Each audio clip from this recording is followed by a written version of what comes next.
Hello friends. तो आप सबका हार्दिक अभिनंदन है हमारे इस चैनल पर। तो आज हम लोग क्लास 7 के अंतर्गत ये ज्योग्राफी का फर्स्ट पार्ट का तीसरा वीडियो है और पाठ का नाम आपका पृथ्वी की गति। और इस पाठ से संबंधित जो भी महत्वपूर्ण प्रश्न है वो आपको इस वीडियो में देखने को मिलेगा। इससे पहले हमने 2 वीडियो अपलोड कर चुके हैं। अगर आप उनको नहीं देखे हैं तो चैनल के प्लेलिस्ट में जाकर उनको देख लीजिएगा। साथ साथ डिस्क्रिप्शन बॉक्स में भी लिंक दिया रहता है। ठीक, तो अगर इस चैनल पर अगर आप फर्स्ट टाइम आए तो चैनल को अवश्य सब्सक्राइब कीजिए। साथ ही साथ बेल आइकन के बटन को प्रेस कर लीजिए जिससे कोई भी नोटिफिकेशन आपसे छूता ना रहे। ठीक, और उसकी जानकारी आप तक सबसे पहले पहुंच सके। चलिए बिन देर के देखें, पृथ्वी की परिभ्रमण गति किसे कहते हैं। पृथ्वी अपने कल्पित अक्ष पर यानी 23.5 डिग्री पर लट्टू की भांति 24 घंटे में एक बार पश्चिम से पूर्व सूर्य के सम्मुख चक्कर लगाती है। सूरज का नहीं, सूरज के सम्मुख, सूरज सामने रहता है, ये खुद अपना चक्कर लगाती है। ये दिमाग पर रखिएगा। ठीक, ये आपका परिभ्रमण में है और इसे पृथ्वी का परिभ्रमण कहते हैं। और पृथ्वी की इसी गति के कारण पृथ्वी पर दिन और रात होते हैं। पृथ्वी का अक्ष किसे कहते हैं, तो दोनों ध्रुवों को मिलाने वाली जो कल्पित रेखा होगी ना, उसी को अक्ष कहेंगे। उत्तरी ध्रुव, दक्षिणी ध्रुव, तो जो भी या पूर्व या पश्चिम जो भी ध्रुव हो उनको मिलाने वाली जो भी रेखा होगी, मतलब कल्पित रेखा, उसको हम लोग अक्ष कहते हैं। कक्ष किसे कहते हैं, तो पृथ्वी जिस कल्पित मार्ग से होकर सूर्य की परिक्रमा करती है उसे हम लोग पृथ्वी का कक्ष कहते हैं। और कक्ष पर पृथ्वी 66.5 डिग्री झुकी रहती है, वहीं अपने अक्ष पर 23.5 डिग्री। अधिवर्ष किसे कहते हैं, पृथ्वी सूर्य की जो परिक्रमा होती है वो 365 दिन 1/के मतलब 365.1/4 दिन में सूर्य की एक परिक्रमा करती है। कौन, पृथ्वी, सूर्य की परिक्रमा। लेकिन हम लोग अपनी सुविधा के लिए क्या करते हैं, वर्ष को 365 दिन का मान लेते हैं। और ये जो बचा हुआ 1/4 यानी कि जो 6 घंटा है, इस प्रत्येक 4 साल के बाद क्या होता है, लगभग 24 घंटा के बराबर हो जाएगा, यानी एक दिन के बराबर होते हैं। जिससे वर्ष 365 दिन के बजाय अब क्या हो गया, 366। और फरवरी का जो महीना होता है वो 29 दिन का हो जाता है। ऐसे ही हम लोग अधिवर्ष कह देते हैं। आपने परिभ्रमण में तो देख ही लिया है, अब परिक्रमण गति किसे कहते हैं। तो पृथ्वी अपने अक्ष पर घूमने के साथ साथ 365.1/4 दिन में सूरज की एक परिक्रमा करती है। उसमें सूरज के सम्मुख उसको नाचना था।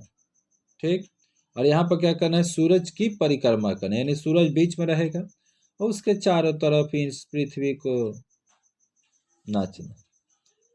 और इसे ही हम लोग परिक्रमण गति कहा जाता है। पृथ्वी की इस गति के कारण पृथ्वी पर ऋतु परिवर्तन होते हैं।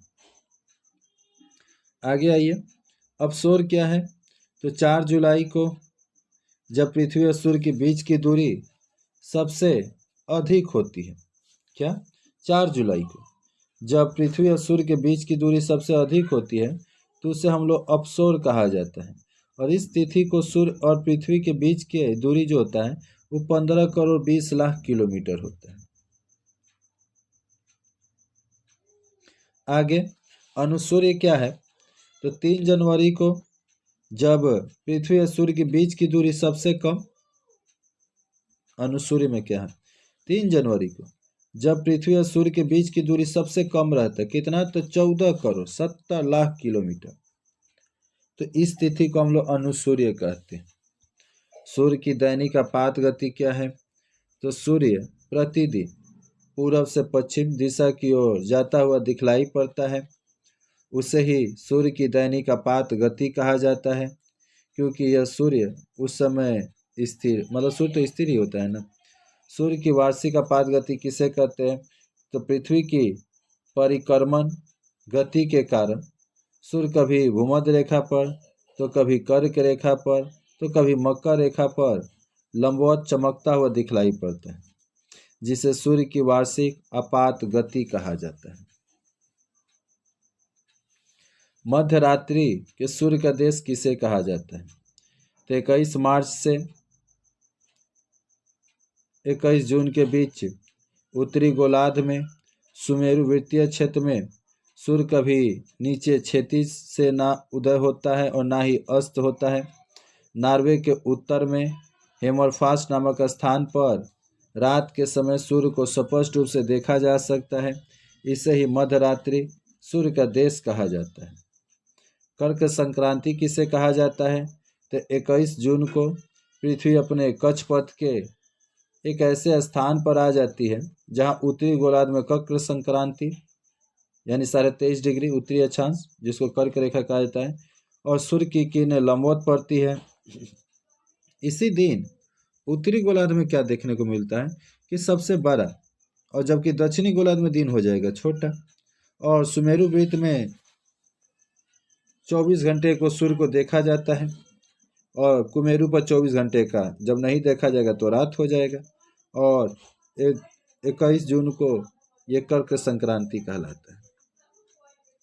आगे आपका है मकर संक्रांति।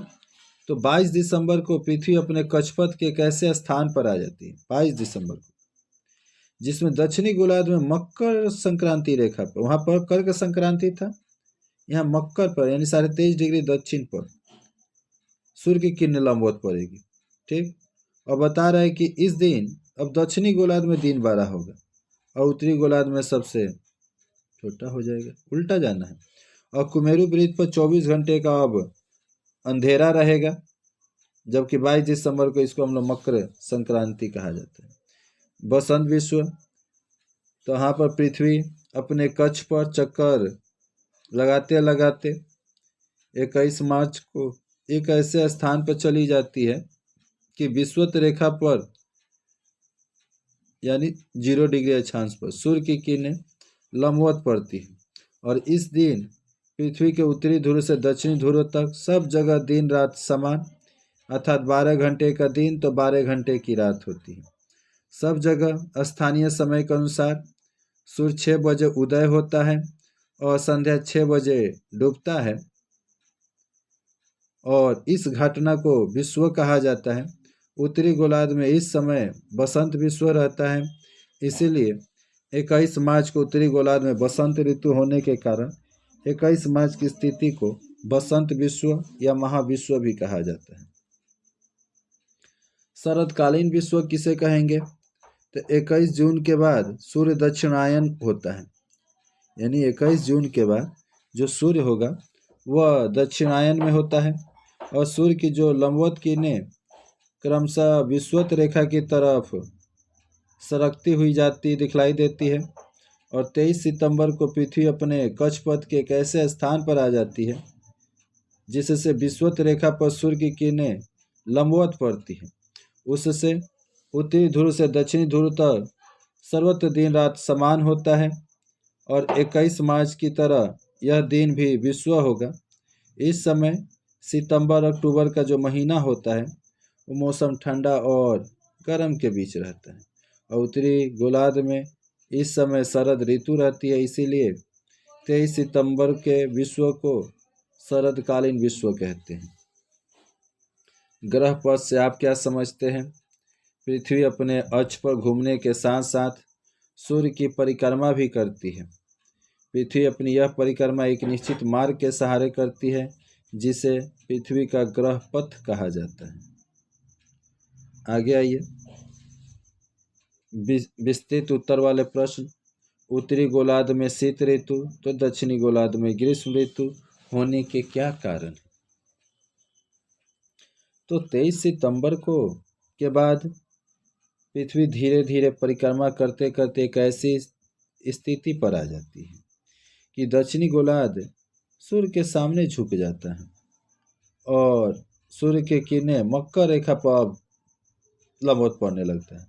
दक्षिणी झुकेगा तो मकर रेखा और उत्तरी झुकेगा तो कर्क रेखा पर लंबवत चमकने लगे। ठीक, तो यहाँ पर क्या दक्षिणी झुका यानी मकर रेखा पर सूर्य की किरणें लंबवत पड़ने लगी। अब जिसके चलते दक्षिणी गोलार्ध में दिन बड़ा हो जाएगा और रातें वहाँ छोटे होने लगेगी और जिससे कि दक्षिणी गोलार्ध में ग्रीष्म ऋतु हो जाती है। लेकिन उत्तरी गोलार्ध में अब इधर दिन बढ़ा हुआ ग्रीष्म ऋतु है तो इसका उल्टा उधर जाएगा, यानी वहाँ पर अब क्या होगा कि कम ताप प्राप्ति होने के कारण वहाँ पर शीत ऋतु हो जाता है और दिन और रातें मतलब कहा जाए तो यहाँ पर बता रहे हैं कि उत्तरी गोलार्ध में ताप की कमी प्राप्ति के कारण दिन छोटे हो जाते हैं और रातें बड़ी हो जाती हैं। अब आइए दिन रात के छोटे बड़े होने क्या कारण है। तो भूमध्य रेखा को छोड़कर पृथ्वी पर कहीं भी वर्षभर दिन रात की लंबाई एक समान नहीं रहती। पृथ्वी जब सूर्य की परिक्रमा करती है ना, तो उस समय उत्तरी गोलार्ध सूर्य के सामने झुका रहता है। तो इस गोलार्ध में सूर्य की लंबवत चमकने के कारण दिन बड़े तो रात छोटी होती है। ठीक इसके विपरीत दक्षिणी गोलार्ध में सूर्य की किरणों के तीछे पड़ने के कारण रातें बड़ी तो दिन छोटे हो जाते। तो इस वीडियो में इतना ही। यह वीडियो अगर आपको अच्छा लगा तो अवश्य वीडियो को लाइक कीजिए, साथ ही साथ अपने दोस्तों में इसको शेयर भी कर दीजिए, जिससे कि वो भी इस वीडियो का फ़ायदा उठा सके। और इस चैनल पर अगर आप फर्स्ट टाइम आए तो चैनल को सब्सक्राइब कर दीजिएगा, साथ ही साथ बेल आइकन के बटन को भी प्रेस कर दीजिए, जिससे कोई भी नोटिफिकेशन आप तक सबसे पहले पहुंच सके। यहाँ तक इस वीडियो को देखने के लिए आपको दिल से बहुत बहुत शुक्रिया।